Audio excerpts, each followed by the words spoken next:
Wrestling is an iceberg. What you see on the surface, the big names, the matches everyone talks about, is just a small fraction of it. The deeper you go, the more you realise there's always another layer waiting for you. Stories, matches and moments you didn't even know existed. That moment of realisation is exciting and overwhelming. With so much beneath the surface, the question is obvious. Where do you even start? I remember being in that exact position some years ago, eager to explore, but not knowing where to begin.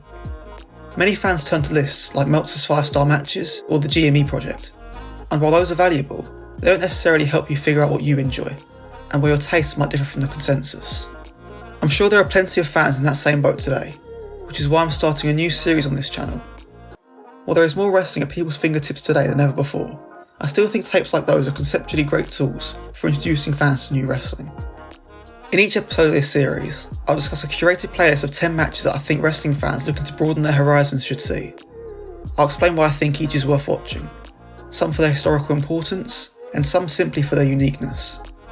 Each mixtape will include a variety of wrestlers, styles, promotions and time periods, deliberately avoiding many of the well-known greatest hits in favour of deeper, more interesting dives. I've curated each playlist with the intention of it being watched as if it were a tape, as I think experiencing them in sequence highlights the variety that makes wrestling endlessly fascinating. The idea here is not to say, here are 10 great matches, as there are plenty of resources out there for that already. Think of it more as being passed a mixtape by a friend, a selection meant to broaden your perspective, challenge your tastes, and send you down rabbit holes you never knew existed. Even the most hardcore fans will hopefully find at least a few surprises in each episode. So with that out of the way, let's dive into it.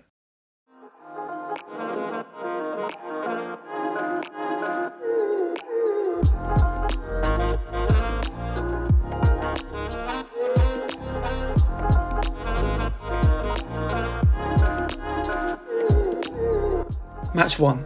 Super Tiger vs Yoshiki Fujiwara, 5th of December 1984. Picking the first match for this tape was a challenge, but I settled on this blinding match from the UWF. The arrival of Sayama and Fujiwara had already begun to change the UWF from a standard Puro company into the first real shoot-style promotion, but this match, and the preceding match on the card between Yamazaki and Takada, might be the earliest true shoot-style encounters. The style is not yet fully realised here, but this match is a massive step forward for the genre, and is a must-watch for those interested in the history of shoot style. It's a perfect example of the styles clashes found in the early shoot style and MMA bouts. Sayama's kicks clashing with Fujiwara's mat control and submissions. Both men have some expertise in their opponent's preferred domain though, with Fujiwara getting in some stiff body shots and Tiger occasionally getting the better of Fujiwara in the grappling exchanges.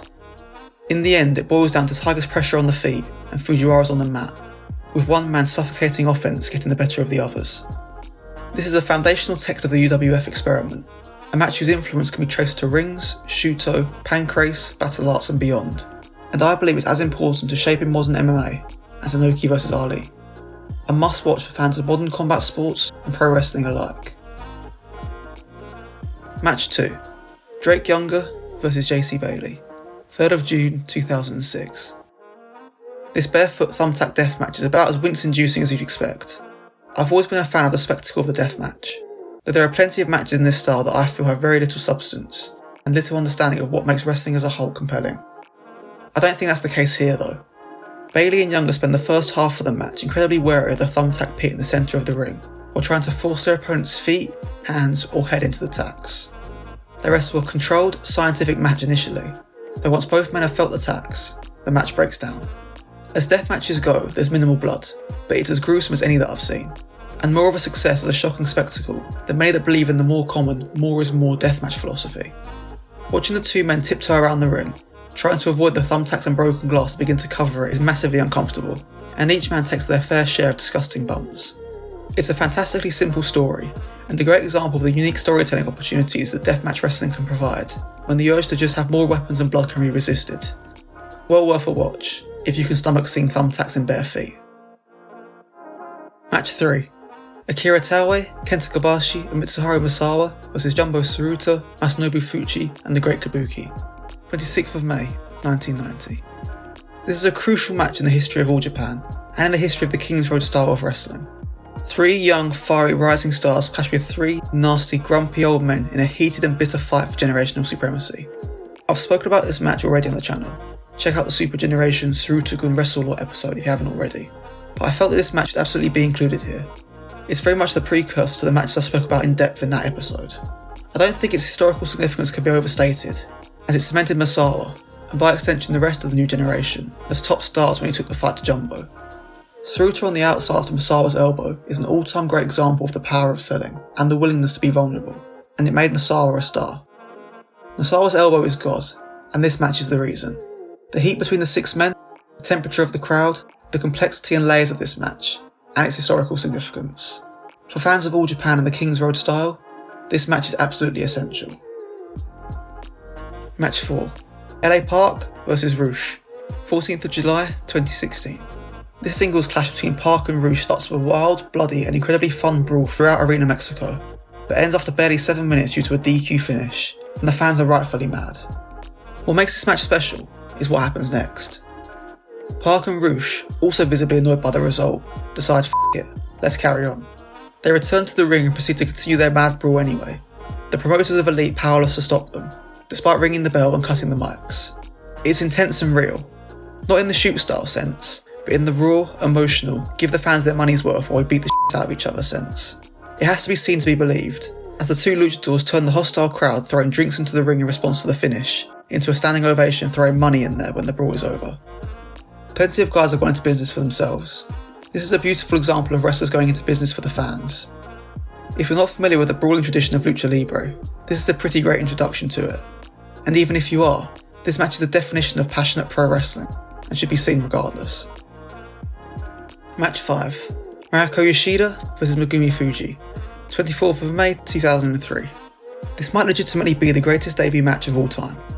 Megumi Fuji is a legendary judoka and pioneer in the world of women's MMA, and only wrestled a handful of times, each time either teaming with or wrestling against her friend Mariko Yoshida. Yoshida brought in Fuji for a one-off MMA rules match in 2003, which in reality just meant a standard match separated into rounds, but it is absolutely fantastic. Yoshida, as we know, is a phenomenal technician, and working with a legitimate and talented shooter like Fuji, we get a technical masterclass here.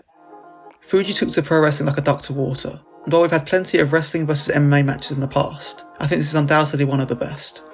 Yoshida is normally leagues ahead of her opponents in the grappling department, but here Fuji pushes her to her breaking point, and she has to utilise more traditional wrestling to stay in the game. The two are very evenly matched overall, getting caught in and fighting to survive each other's submissions over and over again. If you're a fan of shoot style wrestling, this match is definitely going to be up your alley.